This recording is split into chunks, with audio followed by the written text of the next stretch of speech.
මව්බිමට දෙවැනි කොට සිතන්නෙමු දෙව්ලොවේ නැති අසිරි මව්බිමේ දකින්නෙමු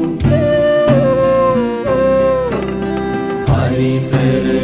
රකින්නෙමු වඩන්නෙමු වවන්නෙමු මේ පිළිනයෙන් සදා මව්බිමට බැඳෙන්නෙමු